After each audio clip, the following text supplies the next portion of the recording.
You are now tuned into Brum Radio Inside. Right, hello.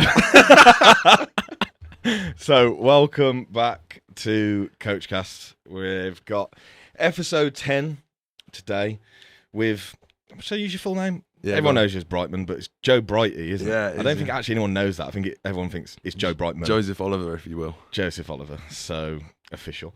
So, we'll kick off with sponsors, etc. Yeah, I'll move around. You want I want to see. I want to get a bit of eye contact. Oh, all right, babe. Horny. So, bit of sponsors first. Muscle Medic UK, if anyone's looking for physio in the UK, he pretty much covers near enough fucking everywhere. So hit him up. And Pro Athlete, if you are looking for a coach and you're looking for some real world reviews from actual clients, get on there. It's like Yellow Pages. Yellow Pages, basically Decent. Trustpilot for coaches, so it can kind of wit out the shit from the industry. So, welcome, Joe. Thank you. I think people kind of knew this one was coming. We had Sidekick Bridgman last week. Sidekick. What was it called? The BBC? BBC, yeah. BBC, the boys. What happened with that? Because that podcast was sick. Oh, it was a good podcast. Me and Josh obviously went further, deeper into prep, and friends and business, man, don't mix. It's terrible. We had different responsibilities, and it just caused a bit of friction. We're all fine, which people seem to think. I get questions all the time, like, "Do you still get on with Josh and Mate, Tom?" welcome to this industry. This I'm is like, what happens yeah, all the mate, time. I do. Like, just because we're not joined at the hip anymore. We live in different parts of the world now. Josh's obviously just gone to Canada, so I wish it carried on, but it didn't. Yeah, true. So, bit of background. Joe's never actually watched Coachcast, so he doesn't know anything that's coming because he's wanker. And I have asked him if he doesn't want any of the questions asked, but he doesn't want to know them, so it's going to be sprung upon him. So Feeling a bit nervous now. sweet. Firstly, bro, we'll just go into a background. So start from the beginning. What was school like? What was upbringing like? Just start us from the very beginning. I'm going back to Diary of a CEO. Yeah. School. I had a great upbringing, I think. Where were you born? I was born in Essex. I then moved around with my single mum for a bit, like Nottingham. Well, she's my mum's actually amazing. I should give shout out to Mumsy. She brought me up when she was like 21, studying for a nurse on her own. That's insane. I'm 29 and I can't imagine looking after a kid right now. So unreal. But then we sort of settled in Lincolnshire, not far from like Peterborough. It's a pretty small town. Grew up there. Pretty sporty kid. Enjoyed playing sports. Was never any good at any of them. Which I'm sure what we'll was get into. your Football and rugby. Football I think the day I found out I wasn't going to be a pro footballer, I literally cried. And my stepdad was like, "What are you fucking crying about?" Like, of course you're not going to be a footballer. Couldn't even get signed on to the local team. What position? Up front, but just very shit. Yeah, right, Just slow. I was basically a late bloomer. I was a late bloomer from until I think when I was like 15, 16, I was very short. I wouldn't have thought that because you're so big now. It's crazy. From the start of uni, I think when I went to uni, I was 10 stone. And when I finished, I was 15. Jeez. And that was done naturally, to be fair. And then obviously, the old enhancements came in later on. But yeah, school was good. Didn't like enjoy it too much. I think I might have ADHD. I'm not sure. I think a lot of people probably think that in our game. Didn't know that when I was a kid though. Yeah. But yeah, school and home life as a kid was good. I was a little shit until I was like 16, like a real little shit. And then I sort of got just like rebellious, just like a class clown. You know, yeah. All my reports were like, Joe could do better. Joe needs to stop distracting the class. If Joe concentrated, he would get good grades, all that sort of shit. But yeah, school was fun, man. I look back on school with fondness. How was school for you? Fuck it, I was a nightmare. I was a little prick. Yeah. I was like, teachers either really liked me or they absolutely hated me. Oh yeah, same. Yeah, and then school report, same thing. If he put effort in, he'd be really good. Yeah. But I didn't like anything at school, so I don't put effort into things that like I don't like. Yeah. So it didn't work out well with that. But I feel that. Did you go to university after that then? I did go to uni after that. So what A levels did you do? I did English, which is the only one that I was good at. I got a B in that. I did PE, got a C in that. That was actually pretty tricky, to be fair. Like PE gets a bit in deep at A level. I don't know if you did it. No. And then I did biology, and that was hard as fuck, and I got a D as a result.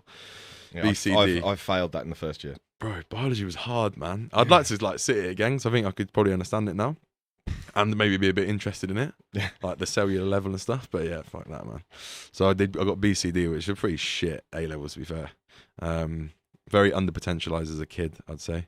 Yeah. But I think that's like boys in school, isn't that? That's the story. Yeah, fucking idiots, messing around, Yeah. throwing shit around the class. Rather play football at lunch. Yeah. Do you know what I mean? Rather go and play PlayStation. Literally. Play COD till the early hours of the morning. Yeah, exactly. Screaming at the screen. So yeah, uni. I did English at uni. Nothing to do with what I do now. Yeah. What uni did you go? Coventry. Okay. Just around the corner. Yeah. And that was where my like love for bodybuilding began. Right, okay. We'll deep dive into that then. Let's go. So you found out you're pretty shit at sport. Yeah, pretty awful. But was bodybuilding or going to the gym just something that you kind of like picked up naturally? It was a funny one. So this is also a bit of trivia. My mum and dad are separated, but my dad and my stepdad are both like they both did gear when they were younger. Legends. They were both into, like, probably terribly though. They were both Deca, into bodybuilding. EQ. Yeah, like Sustain on all that stuff, all that good shit. So they were both into. They didn't compete, but they were like avid gym goers, fucking gearheads. Like, loved it. My mum trains as well. She was like a bit of a fat kid, so sort of started training, fell in love with it, and then didn't stop. So I've always had a lot of support with the whole bodybuilding thing, which is cool. But yeah, my stepdad actually built like a gym on the side of his house. Like I swear I remember this. Like it was a fairly decent one. It was when I was a kid. You would never have seen it, but I might have spoken about it. I think you spoke about it before. Like I had like, you could have trained there. Like you could easily have trained there. And I remember going in there and just hating training there because he would just tell me what to do. And I'd be like, nah, like fuck off. Stop telling me how to do X, Y, and Z. So I didn't train. Do you think that's the same with everything? Like you don't like people telling you what to do? I don't think I mind being told what to do. I think I struggle with bad logic. Right. If someone tells me something to do something that I don't agree with or is illogical, I'll be like, you won't do. What are you on about, mate? Like, switch it. So yeah, I didn't like training then, but then I went to uni, started training, and then I was like, kind of fell in love with it. So you were training in Coventry? Yeah, initially it was just in like the uni gym, and then in second year I found Future Fitness. Have you been there? Yeah. That was a fucking banger of a gym. Yeah. They'd play Hannah Wants mixes all day.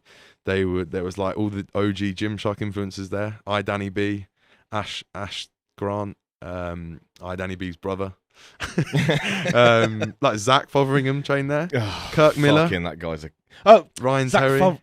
Zach Fotheringham. As in pro coach Zach. Right. I was thinking of Zach Ainsley.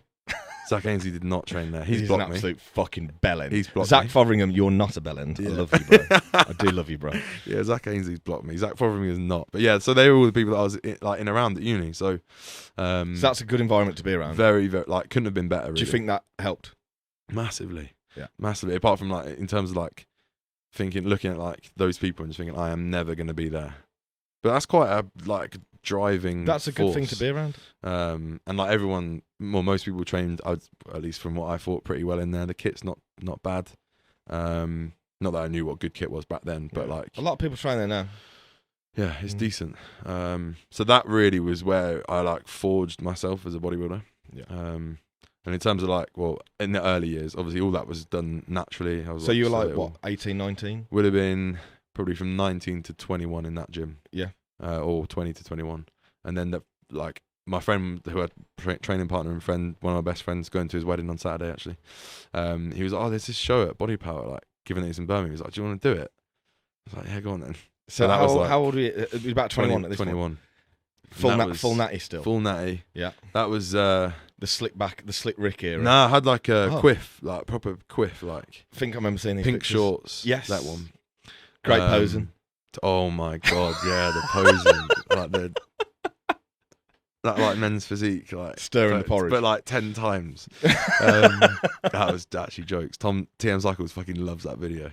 He loves taking a piss at me in that video. I'll get that posted at some point so people can see it what I'm talking about. But yeah, did that. That was like the Body Power when there was like, I'm pretty sure there was like UK BFF shows which all the big dogs did. Like Hader was doing that at the time. Fuck. And then there was like shout out Hader. Gee. There was one called Fit Something. Josh did that one in the like Miami board like shorts, and then there was one called WFC, which was like on this shit stage in the corner. But the winner got like a year's sponsorship at Optimum Nutrition, which obviously when you're like 21, you're thinking, nah, this is fucking give me the serious mass right now, and that gold standard way. So that was like, all right, let's enter that one. So we did that, and that was where it really began for me in terms of competing, because I came second out of like 75 people. Fucking hell. Loads of them were assisted. I think they were all assisted. I was natty. And I was like, shit, I found something I'm not bad at. And that was when I was like, maybe I can make a go at this. Yeah. So that was. So that was it. who coached you for that? Myself. Yeah. Me and my friend I didn't even know coaches existed back then. Yeah. Like, didn't know shit. And what were you doing for work, or were you just solely at uni? I was just at uni. Just at uni, doing my dissertation alongside prepping. Not ideal. Still managed to get a 2-1. Not bad. In English though, fucking easiest degree ever. Yeah. So no coach. What we did was terrible. Have you ever heard of D.H. Kiefer? No. Have you ever heard of the carb backloaded model? No. Fuck me. Listen to the logic on this one, right? So what you do is you eat protein and fat all day up until when you train. Then after you train, you have protein and carb. Yeah. So the idea is that all day you don't spike insulin. So you're constantly in a state of lipolysis. Brilliant. Obviously you're not, because an egg white will spike insulin. Correct. So you don't spend all day burning fat. All you do is spend all day fucking draining your energy. And starving. Then you go train legs. Uh-huh. I remember like on my second rep, I carried it on. I was like, yeah, good method that. Yeah, works. Good method that. And then literally like nearly fainted, like, which is probably not that, abnormal for a lot of people, but yeah, fuck me up. Don't do carb backloading. It does not work. No. It's illogical. So yeah, no prep coach. We just sort of helped each other. I didn't come in very lean, to be honest. I got lean, but not shredded. Yeah. But I at had, that, two ab veins. back then, I was like, yeah. Like men's physique wasn't peeled. No, it was a bit softer, yeah, which I Yeah. think probably was why I was rewarded. It was because there were a lot of people that were like, they did kind of like bodybuilders in board shorts, and they were not rewarded. Mm-hmm. I think they were looking for like a model type. Yeah. Pretty physique, maybe. I don't know. That sounds Whatever. well fucking you just narcissistic there. Didn't you just definitely did that there. So That's lads. Anyway, I was rewarded for being small and soft, basically. Yeah, There you go. that's better. Right, cool. So that was what, you were 21 then. 21 savage. So Yeah. what happened straight after that? Straight after that, left uni. Felt quite miserable for quite a long time because some of my friends got quite good jobs in London. I went and worked in like a John Lewis shop. Right, so you used like shop floor. 12 grand a year. Like, I was miserable, man. And my friends were getting jobs in banks, and I was thinking, shit. But one thing that was constant is I just kept training. Yeah. So that was like my only thing that I enjoyed, my passion. What John Lewis were you at? Cambridge. Right, okay. So So I you were went- training around there. Yeah. So I went back. I literally trained in like a leisure centre. Like I went back to my parents. Yeah. I think that was must have been back for about a year. Just kept training, kept slogging it out. Sort of had in my head I was going to compete again. At maybe like a slightly higher level. So I probably in that time, not I can remember deeply, but probably started doing research into where to compete, and obviously the UK BFF was like the one back then. So that was, I guess, was my plan. I think I spent 2 years, 2 years in an off season, and then went into a prep. And in that time, I'd got a job in London, still not well paid and very like nothing that I was passionate about. But What again, was that doing? training carried on. That was at John Lewis, but in the head office, Yes. merchandising. That was all numbers and shit. So, and that was pretty much what you were doing before you went Yeah. coaching. Yeah, So yeah. let's go through the process of, right, you were taking bodybuilding more seriously. Did you start? Yeah. I know you had a coach at that point. So the first coach I got, I guess unofficially, Dan Luke helped me out in my first. So I didn't have a coach until for my first UK BFF show. I did all that myself. Mhm. I think I carried on the carb backloading. Actually, I did. Class. Carried on the carb backloading. Won my first show. That was the UK BFF Junior Men's Physique in Wales. So you're what, 22, 23? 23. Yeah, 23. Last year of junior, alongside Louis Blackmore. Shout out Louis Blackmore. Big Became Louis. second. Freak. Unreal. Yeah. And then, yeah, so that was still self-coached. I then went and did, because of that win, I qualified for like the Diamond Cup in Barcelona or so. The Yeah. Arnolds. Qualified for the Arnolds in Barcelona and the Jeez. Diamond Cup in Liverpool. Arnolds in Barcelona is fucking dreadful.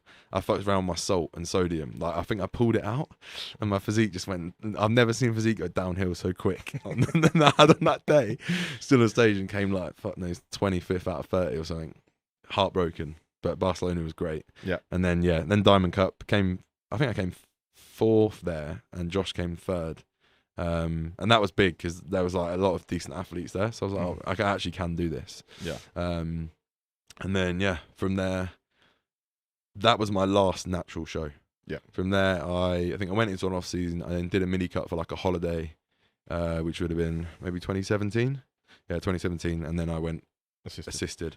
What, And do you up to remember that what your point- first cycle was? Yeah, of course. Which was? 550 test. Jeez. Which is why I'm so big now. Because I just did a good first cycle. Please don't do that. It's also why you had surgery. No, actually, do you know what? It's not. That's the weirdest thing. I reckon it was probably that stuff was probably heavily underdosed because I got no sides from that cycle. So it was probably more like 300 meg, which is a bit more. Please don't go away and do a 550 meg first cycle. Unless you want to be as big as Brightman. So if you do with, do it. With Gyno. Yeah. Please don't. It's really sore. It fucking hurts. So yeah, that was the first cycle. Again, still self-coached. It was then when I got to prep time, I was like, I'm not really too sure at this point what to do. Clearly. Yeah. I think I actually came off. No, I didn't. I think I just stayed on. No blood work by this point. I think I did blood work the first time after that first prep. But yeah, got some help for that first prep from a guy called Dan Luke. Don't know if you've heard of him. Yeah. Not really in bodybuilding anymore, but used to be. I always really looked up to him. I always thought he had a great physique. So he helped me for a bit. And then he just sort of dropped off, to be honest. I remember messaging on show day like, help. Nothing. So that was not still great. Happens now, to be honest. Yeah, still happens now. So, but yeah, that was like my first, I guess, like big show. Amateur Olympia Spain came second, and my head was like blown off. I was like, oh my God, I'm fucking going to be good at this. Yeah. It was at that point that I thought I think I can turn pro with some time. And then I worked with What's Poppin'. Yo people, what's poppin'? Rob, LRF. Yeah. So yeah, shout out Rob, to be fair, because he turned me pro. Yeah. I don't think, looking back on what I know now in terms of his methods, probably not ideal. Definitely was on like EQ. So not great. And probably too much trend, I think. Not too much trend, but like still more than we need. How much is more than you need? I reckon I was on like, no, I don't want to say because I can't remember. It might have been a bit too much. No, nowhere near that. It was in the ones. But that's still slightly more than I would have needed at that point. Triple it? Yeah, it was minimal. So don't read into that. But the EQ shouldn't have happened. But this was a few years ago, man. The information, things have evolved since then. The information wasn't as good, wasn't out there. So yeah, he helped me to my next like off-season prep, and then after that long slog of pro qualifiers, finally won the pro card. Where did you win it? Denmark. Yeah, 2019. And you were still working a full-time job at this point? Still working a full-time job, yeah. So when you were working a full-time job and you were doing all these shows and stuff like that, did you have like a set amount of clients at this point, or? Yeah, so the way coaching evolved was in that off-season into that final amateur prep. I was like advertising my service. I saw, as everyone did, I started taking on a few mates. That was the first thing I did, or people that I went to uni with, for like 40 quid a month. Absolute bargain, tenner a week, mate, imagine. And I got a couple of people quite lean. That's pretty good. And then it did slowly evolve. Like I was working with like Gym Versus at the time, still just hammering the content, like just kept trying to go in with it, but I was offering it very cheaply, and then obviously posting transformations as you do. But it wasn't really until I got that pro card that it kicked off, which always makes me laugh because it still happens today. Like I remember like off stage fucking loads of inquiries, and I was like, my knowledge didn't go anywhere. Yeah, do you know what I mean? But that's what happens. It is what happens. That was one of my questions that we're going to lead on to anyway. It's like, how much do you think not even the IPB pro card, but do you think your physique? Oh, massively. Brings you inquiries. Yeah, massively. And I was actually speaking to Hannah about this earlier. Obviously, I'm sure we'll get into the last like 10 months of my life. But in terms of like business, I'm now trying to move into, or I have been trying to move more into like, I'm a coach now. I'm a coach. I'm not an athlete anymore. I'm a coach. I think unfortunately or fortunately, people still view me as an athlete, and that's what they want to see. Mm-hmm. It's evident in my content. Yeah. Like I'm going to post a YouTube video today of like Ross, who was in incredible shape a couple of weeks ago, came second in his first show. He's a freak. Looks unreal. Lots of value in there. Incredible transformation over the last 16 weeks. But it'll get a quarter of the views that a daily vlog from me will get. Yeah. So it's fucking annoying, mate. It is annoying and get the same. But it is what it is. Like I kind of accept it at this point. So yeah, to answer the question, 100%. I think most of my inquiries came because I'm like I was like an aspirational bodybuilder. Potentially. Yeah. Well, that picture I've got on the thing, you look like fucking action, man. Yeah. So that's cool, man. And great. I remember the first time we actually met, which I'm in person. I think was the first Fit Expo. Was that the first time you met? I think and it's the first time I seen you in person. I was like, fuck, like you looked huge, mate. Yeah, but that's always been a fucking downfall of mine. I've not got that Brandon Harding, you know what I mean? What do Where you he mean? looks small in real life, but in I'd rather look bigger. in yeah, real so would I. life But than I can on imagine my Instagram. profile would be a lot bigger But if I was Brandon good at- Harden looks like an arsehole on I Instagram need to and do in the real life. So 0.5 thing, don't I? Stand on the edge of the lens with a 0.5 zoom. I think that's what he does. Yeah. Yes, exactly. But there you go. Yeah, 100%. Like my physique was definitely the driving force for my business. That's what I built it on, Yeah. for sure.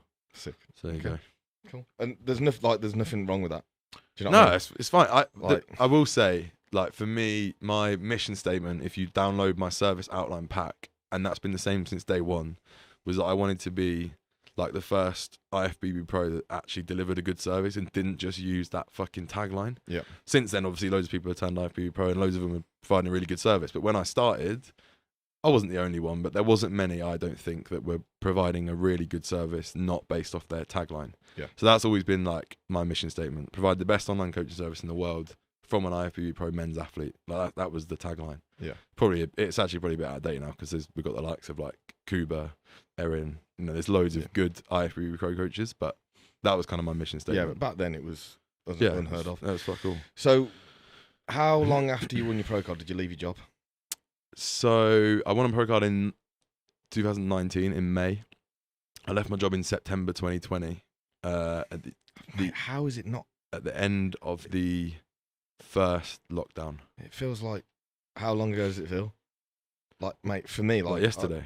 oh man, or like it feels longer. 5 years. Yeah. No, it feels like I've been doing this like a long time now. Yeah. Which is amazing. So, where were you at in terms of coaching when you left your job? So in terms of like numbers, when I before I had the pro card, I think I had 10. Mhm. When I got the pro card, it immediately went to like 25. Yeah. Which alongside a full-time job, like you're doing all hard. right. I mean, I Yeah. was probably only charging 100 quid a month, but basically back then I actually had no idea I was going to go full-time with it. Yeah. It was there to fund my bodybuilding. Mhm. So I'd use it to buy my gear and my supplements and whatever. I really admire the honesty of this podcast. Yeah, It's man. good. Yeah. That was kind of what it was there for. And then as lockdown happened, I was like, bollocks. There goes my business. No way I'm going to be able to keep this Same up. thing with me. Yeah. But I just very rapidly, like panic kicked in, and I just started researching. I remember downloading like Hypertrophy Coach was like one of the first people to put out a load of like at-home exercises, and I was like, right, shit, let me get on all these programs for my clients. And I very quickly just went through and gave them all a plan. And I think lockdown was either great for people or terrible for people. For me, and probably for you, and for a lot of other people that are coaches that did well in that period, I felt like I stepped up to the plate and I offered people solutions. Yeah. I was putting my workouts on my page, doing the fucking wall roller squats and all that bollocks. Bro, it was the best. COVID was the best thing that ever happened to me. Best thing that ever happened to me. So rest in peace to anyone that died, and I've got family members that died from COVID. But also, Wow. for me personally, like, yeah, if it didn't happen, I would no way be where I am now. Yeah, I somewhat agree. Somewhat agree with that as well. I think everything happens for a reason and all that. Yeah. Bollocks, but it's true. But I think from the start of COVID, I had about 30 clients, and by the end of it, I'd pushed up to about 80. My goal was 60. If I got to 60, I would have left my job. Yeah. But I think I got to 80, and I was So like, you know, when you're fuck. in lockdown, were you still working from home? Yeah. So this was great because I was like, Inverted commas. I was doing e-commerce, right? So I wasn't put on furlough, which might have been even better. I was just working from home, but obviously that meant no travel time, could be a bit more lax with it, and also like, yeah, I was just there. I was just in an environment where I could just work. So I just worked away, consult calls, fucking every day, just doing everything I could to drive those numbers up. And it was actually, shout out Cal, who was also in the podcast. It was him that convinced me to do it. I literally spoke to him on the Yeah. podcast. He was I wasn't like, going to just do it, man. I was like, there's no way I can do it. And he was like, yeah, go on, you can do it. Do you want, I'll tell you the story he told me. He said, I was on the phone to him just before COVID, or in COVID, and he said, just before COVID, I went home to like visit my family or whatever. I think one of his brothers is a lawyer, and his brother told him how much he was earning, and Cal was in his head like, I'm doing more than that.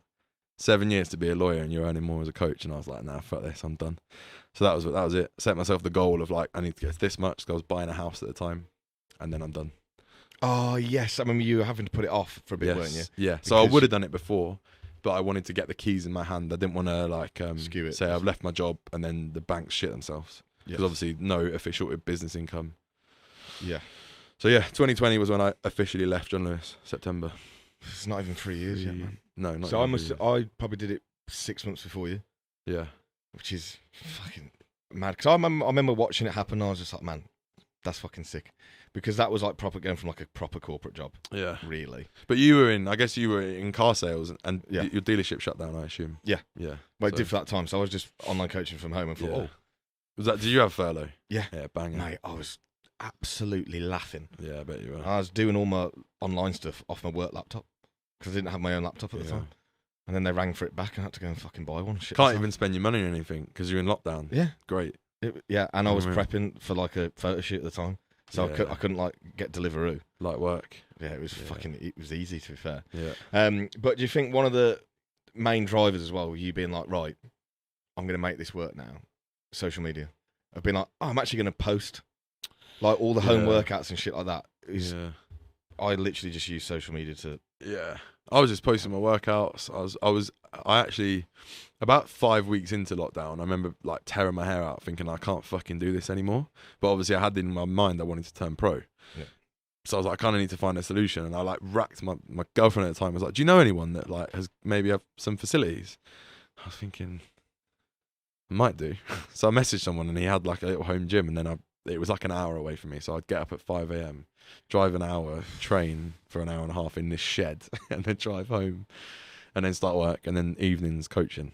And I think this is my theory anyway, that just showing people that I was training, people, it wasn't like, oh, fuck you for training. It was more like, oh, we're seeing, like, gave people hope. I don't know. Yeah. But I think just, staying active during that time. I can imagine if I went back to my like story archive, I imagine there's fucking loads of posts in there just pissing around. Yeah. I used it to like improve my service. Like, created like the welcome pack and did the PDFs. And there's a few moments I think over coaching that really stick in my memory as a time when that really like leveled me up or just got me a load of inquiries and got me into that next level. One was when I started introducing like free consult calls. Yeah. Can't believe I wasn't doing that before, but I was like, I remember doing it. And you were like a big driver of that in terms of you were hammering that all the time. Yeah. And then so many people after were like, yeah, I offer 15 minutes free consult call. So I was like, I remember like the first time I posted it, I think I literally got 15 inquiries and people jumped on and maybe half of them signed up. That's great. Yeah.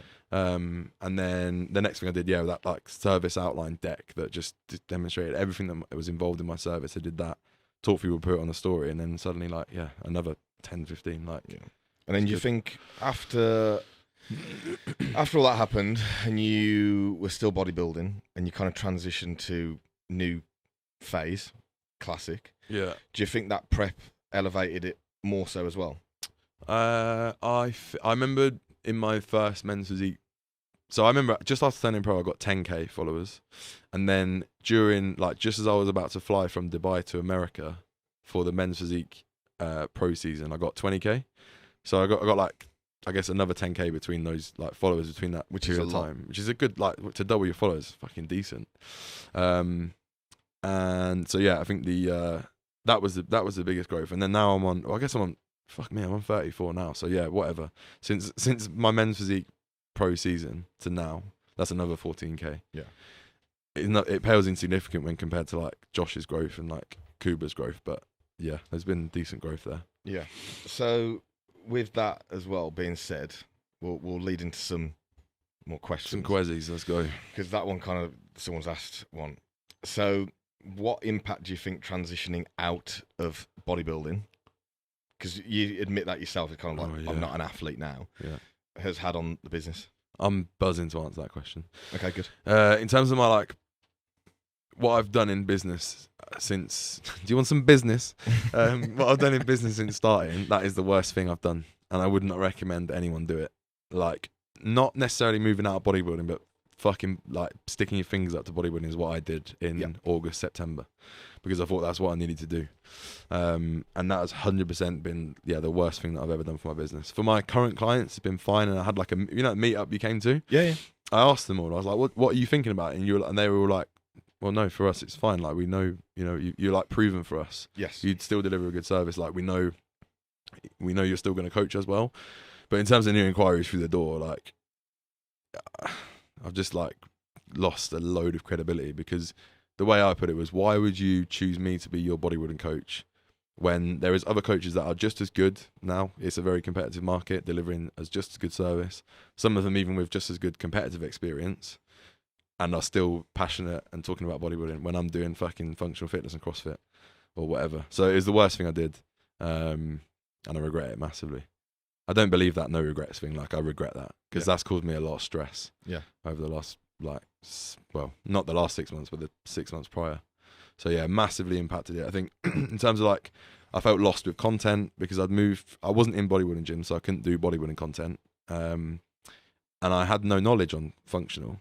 So I was like, I jumped out of this pool that I was established in, and I didn't know who I wanted to coach in future. I didn't know whether I wanted to learn more about functional, like all this stuff. So I just really lost my way, and it was pretty stressful. Okay. To be fair. Same question, but not the effect on your business, but like mental health wise. Yeah.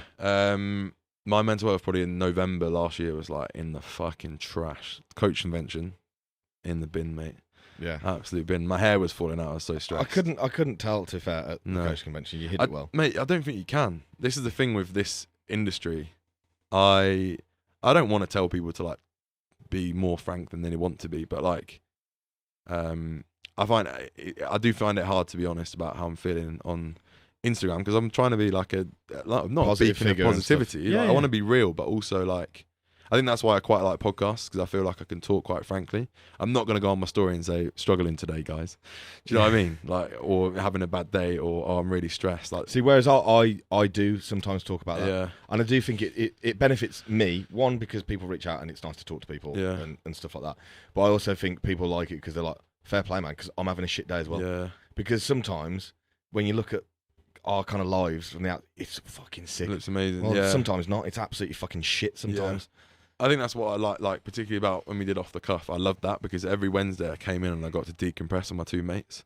And people that listened to that, I actually got a lot of inquiries off the back of that podcast, just because people haven't got to know us better. Yeah. I mean, I got a few messages from people saying, "Oh, I used to fucking hate Tom and now I really like him," because you get a real insight into someone when they're just talking frankly and freely for an hour or whatever, which is and good. I said this when I started this. I was like, this doesn't directly bring me any money. It costs me money to do this. Yeah. But indirectly it does earn money because people come off the back of listening to it. Because the bottom line is, like, and you've said this loads, and it's like I've said it as well, your special power in this industry is the fact that only you can be you. Yeah. And people buy into people, like, at the end 100%. Of the day. In every industry. You must be the most shining example of that, I think, in this game. Appreciate that. For sure. People buy into just you and who you are. Yeah, because they ain't coming for the rig. What a massive compliment that is. No, and I do, like, sometimes, because, like, again, especially as it goes on and on and on at the moment, and it's getting bigger and bigger and bigger, the level of inquiry is so much higher sometimes. And when you got IFBB pros coming to, I'm thinking, what? Because I just feel like I'm an idiot. But it's because they get on with me. Good room to be in, though. Yeah. That imposter room. Yeah, it's and great. Also, they will be coming to you for the rig soon. When you prepping? Next year? I don't know. Can't wait to see it. Why? Because you look fucking big now, mate. Like, get that on. Christian's actually big now. Thanks, bro. Everyone. Appreciate it. Not right now. I've lost like 17 pounds, but. Are you mini cutting? Yeah. Feel weak and natty, bro. Not filling out anything. Don't talk to me about weak and natty. I could write a book on that. So yeah, well, on that then as well, in terms of like just completely coming off everything. Like, that's a really fucking ballsy move. Because I remember, bro, watching a documentary years back. Remember the guy whose arms exploded? Do you remember that documentary? Yeah. I can't remember what his name was, but he was mental. And there was a clip on that, and someone said, people say steroids aren't addictive. They are absolutely addictive. And I think they are. Yeah, yeah. You don't want to feel small and shit when you've been massive. It's not even that. So I obviously I've always been... I want to have kids. I've always been dead certain of that. So quite often earlier in my career, I would come off to reinstate and go back on. I knew it wasn't optimal, but I didn't care. Like, I wanted to make sure my balls were still working. And I'm probably glad I've done that, because maybe they would have shut down by now if not. Or maybe not. But yeah, I came off in August, September or whatever, because a number of reasons. I knew I wasn't going to compete anytime soon. Didn't want to keep pinning twice a week, wanted to see if my balls were working again, all that sort of stuff. But what I realised, probably not quickly, but after a little while, was like, oh my God, steroids are amazing. in terms of your, like, I got reminded what crippling muscle soreness was. Bro, there was a period of time I couldn't get out of bed before 10 a.m. and I hate getting up late. So What, that you was just trashed? I was fucking trash. I would wake up at 6 and I would snooze till 10. And imagine the knock-on impact that has on your business. Yeah, awful. I'm in my head because then I'm working till late anyway, and then I'm going to bed late, and the cycle continues until you break that cycle.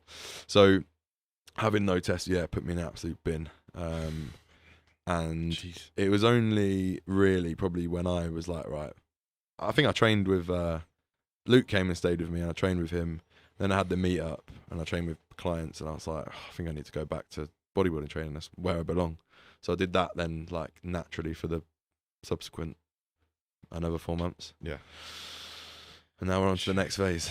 Okay, now what is the next phase? I'm back. He's back. Fucking get that on footage. So because that is the next question. What's the future plans for you and your The physique? future plans is we're going to give it one last spin. Yes, brother. Let's Actually, get it. Need to shout out to you as well, because when you spoke to me at that meetup, you said some things to me about my last 2 preps. Was I that the like, client meetup? Yeah. Yeah. I was like, maybe you're fucking right. Like, maybe there was a different way of doing it. Because I think a large part of me stopping was I wasn't having fun anymore. I wasn't enjoying it. I hated my life. Like, my 2 pro preps, I hated them. Yeah, I remember. Like, they were miserable for me. Oh, I fucking! was just When you were like- putting it on Instagram, I felt so bad for you, mate. Like, I was doing everything, but my weight just wasn't coming down. And I was like, what the and I remember we come up and stayed with Cal. Josh, like, snapped at me because I was like, how many calories are you on? And he's like, 2,900. And I was like, what? 2,000. And I said, what, a third time? And he went, 2,900. And I was like, oh. And I was like, you're shouting at me. I'm on 2,000, bro. What are you talking about? But that's trend for you. So yeah, it wasn't a fun prep for me. Neither of them were. I can't even remember what I said to you at that meetup. You said to me, do you think your prep could have been potentially managed differently?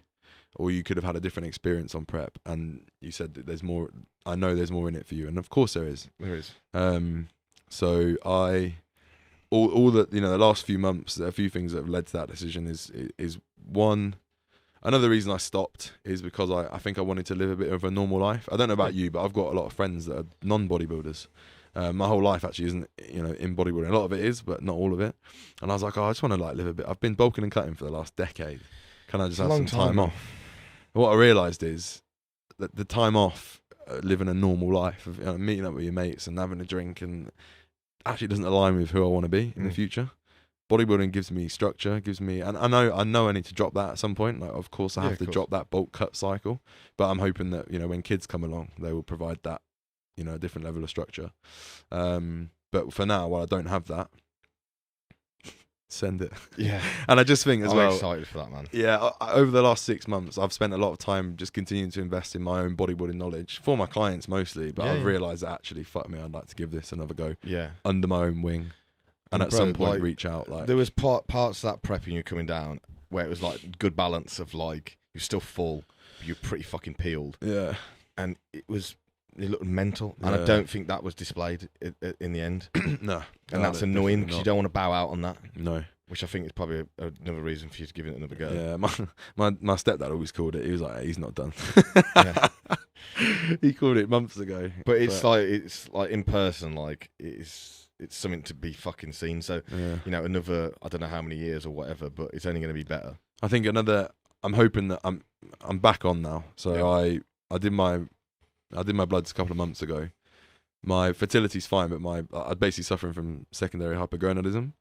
So my estrogen was so high that it was effectively blocking at the top of the chain the hypothalamus, the pituitary, to release what it needs to get my testosterone back to a healthy range. So I spoke to Dean.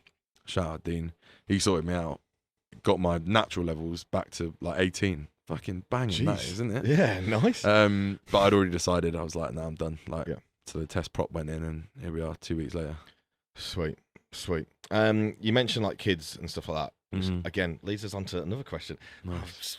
I've nailed it today. Lovely flow. Big flow. Flowmaster 3000. So, do you think bodybuilding impacted previous relationships? Oh yeah, for sure. I think the only people that maybe don't suffer, or people's relationships who don't suffer in bodybuilding, are when you've got 2 bodybuilders, 2 online coaches, 2 people that live identical lives, and therefore they just gel perfectly. I think anyone else is gonna suffer. Like, yeah, it's hard.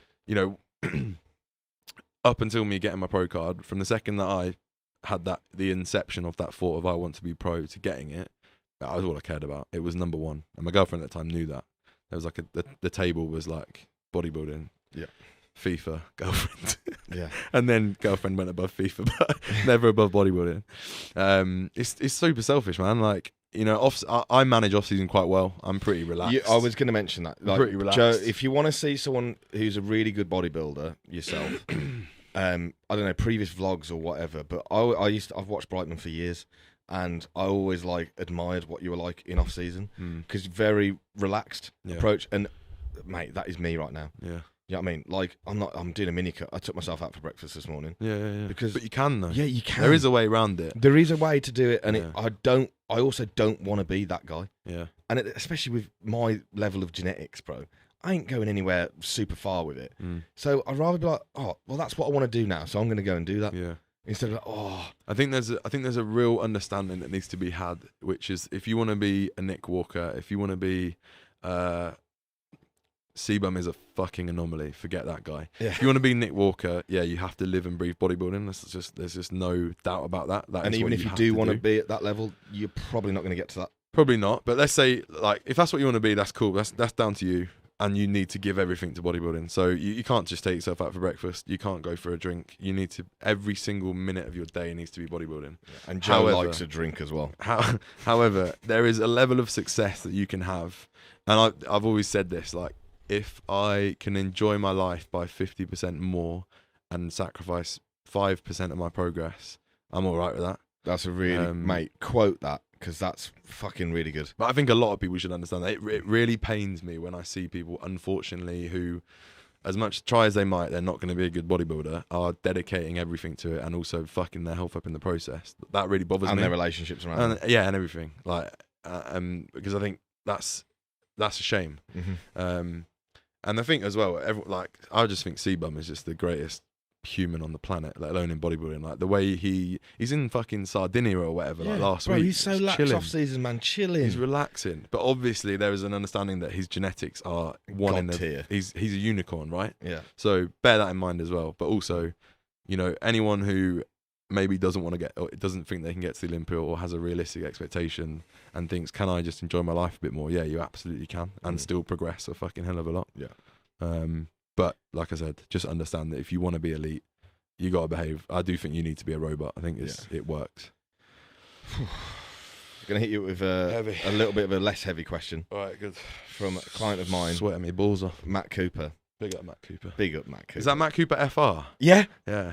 Oh, mate, he will be buzzing off that. I recognise that tag. Oh, this fan's just died, which is a shame. But he, I think I've been coaching like nearly fucking 3 years. Unreal. Coaches misses as well. Oh, it's great. Mate, I've just, before we ask the question, 2023, because of lockdown, this is the year that like a few of my 2020 clients are like coming into their own. Yeah. Like Mike's photo shoot last week. I've got Joey next week. Oh, Mike looked great. Aaron stepping on stage, Natty at the end of the year. I'm fucking buzzing. It's sick. Yeah. That is the sweetest feeling. When you've been working with someone for so long and then it's like, right, this is coming to fruition. Oh, it's beautiful. Yeah, it's sick. But yeah, go on. But he's put, what's the combined value you've both spent on Cole Buxton?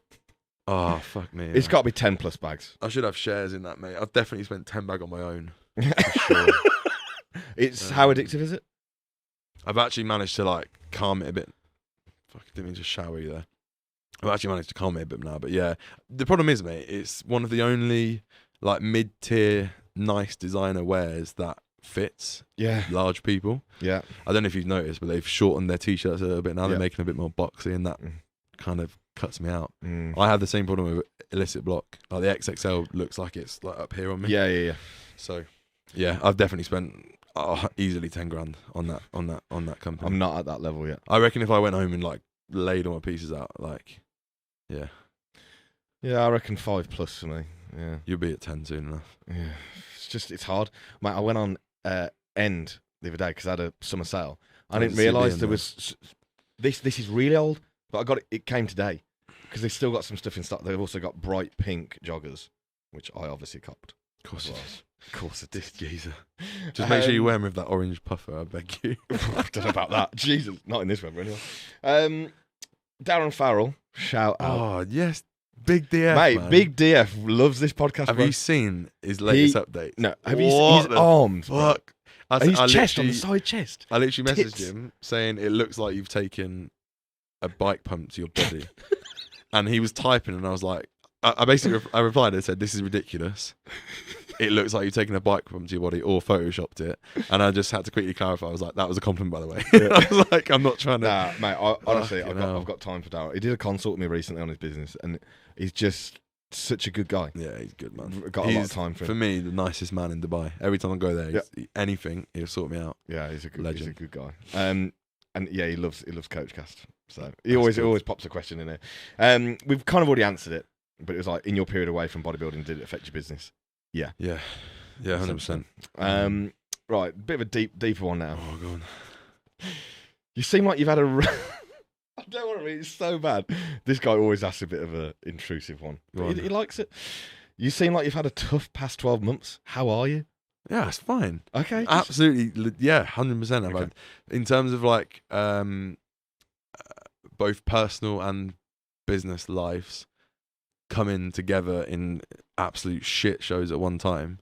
Yeah, like November, December for me was just. Do you want to talk about personal stuff, or do you want to? Just like a breakup at the time that I didn't really feel in control of, which at the time really bothered me. Now I'm like, just like, what even was that? Like, I'm Gucci now. Like, so I'm good, by the way. Yeah. I think I'm definitely still clawing back. I'm still climbing back from what I did to my self sabotage, if you like, in terms of the business. Yeah. But I feel a lot more positive right now than I did. You got a good, busy second coach on your side at the moment as well. Yeah, man, Luke. like Luke. Love that kid. No, he's like well, you'll probably treat him the same. He's like my son. Probably more like my little brother. Yeah. Yeah. I do call him son, but yeah, little brother. Yeah, he's a diamond. Yeah. Hard worker as well. Diamante. Yeah, he's got everything he needs to be very, very successful in this game. Including a good rig. Unbelievable. Also hilarious. So funny. Yeah, funny kid. So fucking Shout funny. out Luke. Shout out Luke. But yeah, I'm good. I appreciate that guy for asking as well. Cool. I think we've talked about the challenges I faced. But yeah. It's getting better and it will continue to. I'm pretty confident of that. This one is from it says one of Joe's clients here. Oh yeah. Pedro Fajardo. Man like Pedro Fajardo, yes. Help this guy out of a serious eating disorder. Respect. Big up. It looks great. Big up Pedro, because that's difficult, bro. Huge. How do you structure your work blocks for best productivity?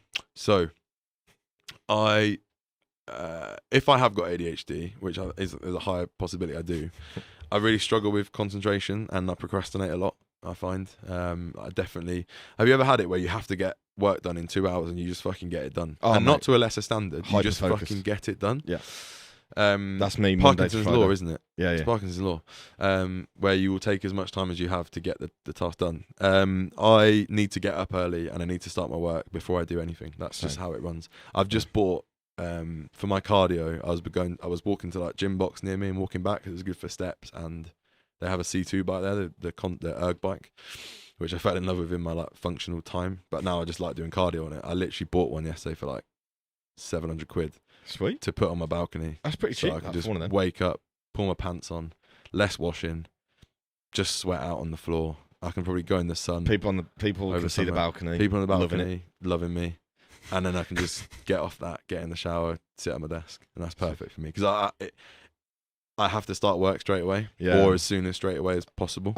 My morning routine is wake up and start. What I will often do though is I get a big chunk done. I don't know if you get this right. Let's say you got 20 check-ins to get through. Do you get to like you've done 18 and there's 2 more and you just take ages doing that last 2? You are preaching to the choir. Oh man, mate, no. The worst. What is it? The worst is I do them all, and I have a couple of people that work nights, so they send it in the afternoon, and I get home from the gym and it takes me an hour to do one because I'm just sat looking at the screen, not doing anything. It's so difficult. I think there's a real balance to be struck between. I've tried before. I actually find I work best when I'm actually just really strict with it, and actually know some clients aren't going to get a response within an hour because I have to go to the gym. Because if I don't, the rest of my day is going to falter. Yeah. And I think there's a lot of benefit in that. But some people, will get it back within minutes. You know, if it just so happens. Then I sometimes have one. I've just finished one and there's none left, and then someone else checks in straight. It's like right, and then they'll get it in. Yeah. But yeah, fuck me, man. When I've got like 15 to do and I've done 13, and my WhatsApp just says 2. I don't know what it is. It's like, I've not got much work to do. So you sort of relax a bit of YouTube, start procrastinating, and then the problem is you finish watching that video and you've now got 8 messages, and you're shit. Yes, should have done it. Yeah. So I have to work in the morning, basically. and I try and get it done. But I don't know about you, but I find myself working most days from whatever time I get up. Let's say I'm at my desk at 7. I probably am still at my desk at 7 p.m. But I have spent 4 hours Out. going into the gym, Yeah. stuff like that. So Steps. yeah, Getting food. Standard. procrastinating. Yeah, etc. procrastinating. Yeah. Yeah. Cool. Right. Well, that's all the kind of listener things, but I go into some quick fire round Okay. at the end. Nothing weird. If there's one thing you could change about the industry, what would it be? Oh, Quick fire. I want us to have. I want coaches to have holiday days. I don't know about you, but I'm Actually about to burn out, mate. Sorry, Genuinely. this was something I wanted to bring up with you because we were talking about when I did it with Erin. I actually spoke about you. Yeah. Because it was when you'd just been skiing and then you went to like India or Yeah. something and you mentioned something about it on there. And it's so prevalent and like it scares me big time. Yeah. Like I'm going away in 3 weeks, but I'm going away alone. I'm going to chill. I'm still going to work. Yeah. Because being in the sun and not scheduling consults for the evening give me a whole day free pretty much after the morning. Well, Yeah. just chill. But actually taking physical time off. When do you do it? Especially if you've got competitors. Yeah. I've not had I sometimes get a little bit of time off over Christmas because clients just aren't asked about checking in between Christmas and New Year, which is like fine. It kind of works for me. But it's not full time off. There's still messages coming in. Some people will check in. There's still exercise analysis videos to go through, etc., etc. So in terms of like an actual high clients, I'm having some time off. I can't remember the last time, but I will be doing this year in August. How are you gonna do that? I'm just gonna literally say like, unless you're prepping, I'm having a week off. I'm going away for 2 weeks, and the second week I'll be working. Yeah. But the first week I will just have, and that's a fucking joke, man. That's I know I've done. that's bro, like I've done 5 it- days off. That's did a it year. I did it before. Ref, it's not looking good. And every time I've done something like that, I've done it twice now. Not one person had a problem No. because the people do get Yeah, it, they and do it's get like it. my argument is, do you get holiday pay? Yeah. And they go, yeah. I say, okay, well, so do I. Do Yeah. you know what I mean? I said to, I've had it before where I've like sent it to everyone. This was a long time ago, and actually a couple of people were like, "Oh, can I get a week's refund?" And I was like, "Yeah, if you want, if that's what you really want." I'd be kicking off at that. If that's what you really want, you can have it. But you can go to a different coach. yeah, that in terms of the coaching industry, I think that is the one thing I'll change because I think like I've been on red alert, like ambient anxiety level, probably because of the stress that's been going on as well. Yeah. But for like as long as I can remember, really. Yeah. So yeah, so just some time off, man. Some actual time off.